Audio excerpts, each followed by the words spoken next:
ಸೀರೆಲಿ ಬಂಗಾರದ ಬೊಂಬೆ ತರ ನನ್ ಸೊಸೆ ಎಷ್ಟು ಚೆನ್ನಾಗ್ ಕಾಣಿಸ್ತಿದ್ದಾಳೆ. ಏನಮ್ಮ, ನೀವು ಬಂದೆಷ್ಟೊತ್ತಾಯ್ತು? ನನ್ ಸೊಸೆನ ನೋಡ್ಬೇಕು ಅಂತ ಅರ್ಧ ಗಂಟೆ ಮುಂಚೆನೆ ಬಂದು ಕಾಯ್ತಾ ಇದೀವಣ್ಣ. ಅದಕ್ಕೆ ಮೊದ್ಲೇ ಹೇಳಿದ್ರು ತನ್ ಸೊಸೆನ ದೇವಸ್ಥಾನದಲ್ಲೇ ನೋಡ್ತೀನಿ ಅಂತ. ಮತ್ತೆ ಮಹಾಲಕ್ಷ್ಮಿ ತರ ಇರೋ ನನ್ ಸೊಸೆನ ದೇವಸ್ಥಾನದಲ್ಲಿ ನೋಡಿದ್ರೇನೆ ಚಂದ ಅಲ್ವಾ? ಸೊಸೆ ಆಗಿ ಆ ಮನೆ ಕಾಲಿಡಕ್ ಮುಂಚೆನೆ ಇವ್ರಿಗೆ ನಮ್ ರಾಜಿ ಮೇಲೆ ಎಷ್ಟು ಪ್ರೀತಿ ಇದೆ ನೋಡಿ. ಮತ್ತೆ ಮದ್ವೆಗ್ ಮುಂಚೆ ಮನೆ ಕರ್ಕೊಂಡ್ ಹೋಗೋದು ಸರಿ ಇಲ್ಲ. ಇಲ್ಲ ಅಂದ್ರೆ ಹೀಗೆ ಮನೆ ಕರ್ಕೊಂಡ್ ಹೋಗ್ತಾ ಇದ್ದೆ. ಒಟ್ಟಿಗೆ ಎಲ್ರೂ ದೇವಸ್ಥಾನದಲ್ಲಿ ಈ ರೀತಿ ಸೇರಿದ್ದು ತುಂಬಾನೇ ಸಂತೋಷ ಆಗ್ತಿದೆ. ಹೌದು, ನಿಮ್ ಯಜಮಾನ್ರು ಬರ್ಲಿಲ್ವೇನಮ್ಮ? ಏನೋ ಕೆಲ್ಸ ಇದೆ ಅಂತ ಬೇರೆ ಊರ್ಗ್ ಹೋಗಿದ್ದಾರೆ. ನಿಮ್ ಯಜಮಾನ್ರು ಬಂದಿದ್ರೆ ಚೆನ್ನಾಗಿರ್ತಿತ್ತು. ಸರಿ ಬಿಡಮ್ಮ, ಕೆಲ್ಸ ಇದ್ದಾಗ ಹೋಗ್ಬೇಕಲ್ವಾ? ಅತ್ತೆ ಉದ್ದೇಶ ಅದಲ್ಲ ರೀ.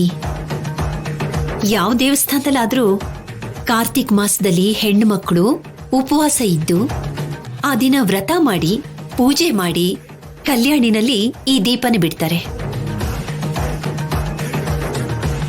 ಆದ್ರೆ ನಮ್ಮ ದೇವಸ್ಥಾನದಲ್ಲಿ ಗಂಡ ದೀಪ ಹಚ್ಚಿದ್ರೆ ಹೆಂಡತಿ ಅದನ್ನ ಕಲ್ಯಾಣಿಲ್ ಬಿಡ್ತಾಳೆ.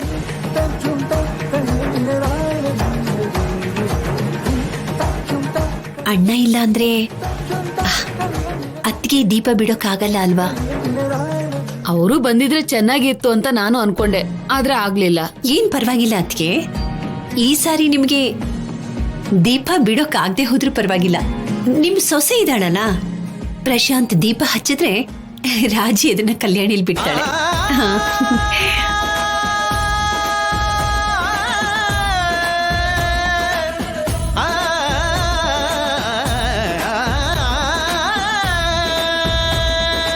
ನಿಜನಾ ಬೀಗ್ರೆ? ನನ್ ಮನ್ಸಲ್ಲಿದ್ದ ಮಾತನ್ನ ಹೇಳ್ಬಿಟ್ರಿ. ಅಷ್ಟೇ ಅಲ್ಲ ಅದ್ಕೆ, ನಮ್ಮ ಆದ್ಯ ಕೂಡ ಉಪವಾಸ ಮಾಡ್ತಿದ್ದಾಳೆ. ಇವಳು ನಮ್ ಸೀನುಗೋಸ್ಕರ ವ್ರತ ಮಾಡ್ತಿದ್ದಾಳೆ.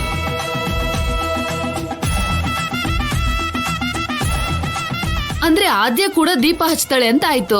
ಮದ್ವೆ ಆಗ್ದೇನೆ ಇಷ್ಟು ಬೇಗ ದೀಪ ಹಚ್ಚೋದೆಲ್ಲ ಯಾಕೆ ಬೇಡ ಬಿಡಿ ಅತ್ಗೆ.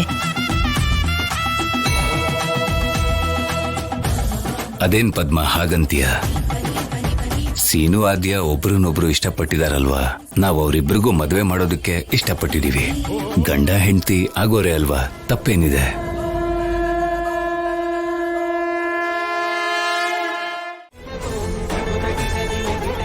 ಅಷ್ಟಕ್ಕೂ ನನಗೀಗ ಏನ್ ಮಾಡ್ಬೇಕು ಅಂತಾನೂ ಅರ್ಥ ಆಗ್ತಿಲ್ಲ.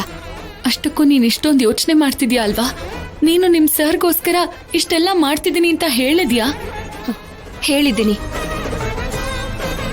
ನಿಮಗೋಸ್ಕರ ವ್ರತ ಮಾಡ್ತಾ ಇದ್ದೀನಿ, ಉಪವಾಸ ಇದ್ದೀನಿ ಅಂತ ಕೂಡ ಹೇಳಿದ್ದೀನಿ. ಮತ್ತೆ ದೀಪನ ಬೆಳಗ್ಸೋದಕ್ಕೆ ಅವರು ಬರ್ತೀನಿ ಅಂತ ಹೇಳಿದ್ರ? ಮತ್ತೆ ಸರ್ ಬರ್ದೆ ಹೋದ್ರೆ ಏನ್ ಮಾಡ್ತೀಯಾ? ನೋಡು ರಾಜಿ, ಕಾಮಾಗಿ ದೊಡ್ಡಮ್ಮ ಏನ್ ಹೇಳ್ತಾರೋ ಅದನ್ ಮಾಡು. ತಪ್ಪಲ್ವಾ ಆದ್ಯ? ದೇವ್ರ ಹತ್ರ ಒಬ್ರಿಗೋಸ್ಕರ ವ್ರತ ಮಾಡಿ ಇನ್ನೊಬ್ರು ಹಚ್ಚಿರೋ ದೀಪನ ಬೆಳಗ್ಸಿದ್ರೆ ದೇವ್ರಿಗೆ ಕೋಪ ಬರಲ್ವಾ? ದೇವ್ರಿಗೇನಾದ್ರೂ ಕೋಪ ಬಂದ್ರೆ ಏನ್ ಪರಿಸ್ಥಿತಿ? ಏನಾದ್ರೂ ನಡಿಬಾರ್ದು ನಡೆದ್ರೆ? ಅಂಥದ್ದೇನು ನಡಿಬಾರ್ದು. ನಮ್ ಸರ್ ಚೆನ್ನಾಗಿರ್ಬೇಕು, ನಾನು ಮತ್ತೆ ಅವರು ಒಂದಾಗ್ಬೇಕು. ನಿಮ್ ಸರ್ ಬರಲ್ಲ ಅಂತ ನೀನೇ ಹೇಳ್ತಿದ್ಯಾ. ಬರ್ದೇ ಹೋದ್ರೆ ಹೇಗೆ ಅಂತ ಬೇಜಾರ್ ಮಾಡ್ಕೊಂಡಿದ್ಯಾ. ಏನ್ ರಾಜಿ ಇದು? ನನ್ ಪ್ರೀತಿ ನಿಜ ಆಗಿದ್ರೆ ನಮ್ ಸರ್ ಬರ್ತಾರೆ. ಬರಲ್ಲ ಅಂತ ಹೇಳಿದ್ ನಿಮ್ ಸರ್ ಯಾಕೆ ಬರ್ತಾರೆ? ಹೇಗ್ ಬರ್ತಾರೆ? ನೋಡು ಆದ್ಯ, ನನ್ ಪ್ರೀತಿ ಗೆಲ್ಲತ್ತೆ ಅನ್ನೋ ನಂಬಿಕೆಯಿಂದ ಆ ದೇವ್ರ ಹತ್ರ ಬೇಡ್ಕೊಂಡು ನಾನ್ ವ್ರತ ಮಾಡ್ತಾ ಇದ್ದೀನಿ. ಸರ್ನ ಹೇಗ್ ಕರೆಸ್ಕೋಬೇಕೋ ಅದನ್ನ ದೇವ್ರೆ ನೋಡ್ಕೋತಾನೆ. ಸರ್ನ ಕರೆಸ್ತಾನೆ.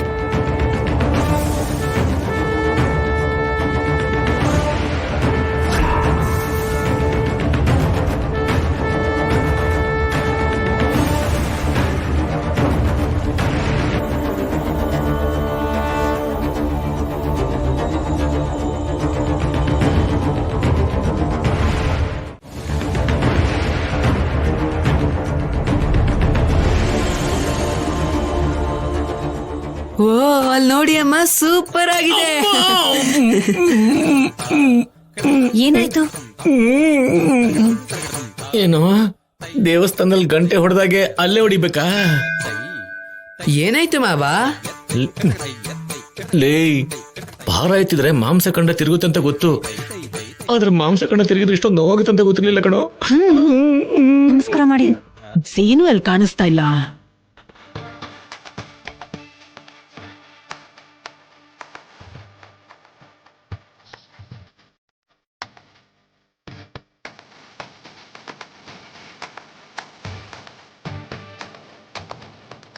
ಸೀನು, ಎಷ್ಟೊತ್ತು ಎಲ್ಲೋ ಹೋಗಿದ್ದೆ? ಕಲ್ಯಾಣಿ ಸ್ನಾನ ಮಾಡ್ಕೊಂಡ್ ಬಂದೆ. ಸರಿ ಸರಿ, ಮೊದ್ಲು ದೇವಸ್ಥಾನ ಸುತ್ತ ಪ್ರದಕ್ಷಿಣೆ ಹಾಕಿ ನಡೀರಿ. ಹೌದು, ನನ್ ಸೊಸೆ ಎಲ್ಲಿ?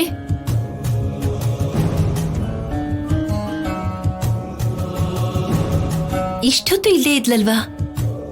ಇದ್ದಕ್ಕಿದ್ದ ಹಾಗೆ ಎಲ್ಲಿ ಹೋದ್ಲಿ ಇವಳು? ಅಲ್ಲಿ ನೋಡಿ ಬಂದ್ರು.